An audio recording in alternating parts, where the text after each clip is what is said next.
হরে কৃষ্ণ প্রিয়, তোমরা সবাই কেমন আছো? আশা করছি তোমরা সকলেই ভালো আছো। নতুন একটা ব্লগে সবাইকে স্বাগত জানাচ্ছি। তো সকাল থেকে ব্লগটা শুরু করছি। বাড়িতে কিন্তু অনেক লোক এসেছে প্রসাদ পাওয়ার জন্য। তো মদন গোপালকে তোমরা দর্শন করে নাও, আর মদন গোপালের জন্য আমি কী ভোগ রান্না করি তোমার দর্শন করাচ্ছি। আজকে প্রচুর কাছে অনেক লোকজন এসেছে। হরে কৃষ্ণ।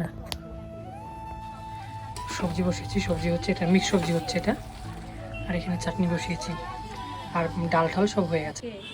বাড়িতে মাসি, দিদা, দাদু অনেকে, দেখো আমাদের নীলমণি দেখো দাদুর কোলে বসে আছে, রোদ তাপাচ্ছে, সবাই রোদ তাপাচ্ছে, ঠান্ডা ঠান্ডা প্রচণ্ড পড়েছে। তো নীলমণির ভোগ হয়ে গেছে, তো সকলে দর্শন করে নাও। আজকে একটু স্পেশাল ভোগ, কারণ আজকে আমার যে দিদা তার মা মানে আমার বড় মার আজকে মৃত্যুবার্ষিকী, তাই জন্য মদন গোপালের গিরিধারীর ভোগ সামান্য হয়েছে, দর্শন করে নাও। শাস্ত্রে বলা হয়েছে ভোগ দর্শনে দুর্ভোগ কাটে, সকল প্রকার দুঃখ দুর্দশা থেকে কিন্তু ভোগ দর্শনের মাধ্যমে মুক্তি পেতে পারো। তো নীলমণিকেও দর্শন করে নাও, কারণ অনেকের প্রসাদ পাওয়া হয়ে গেছে, এখন দিদা এখন প্রসাদ পাচ্ছে, দিদা ফালাকাটার থেকে এসেছে। তো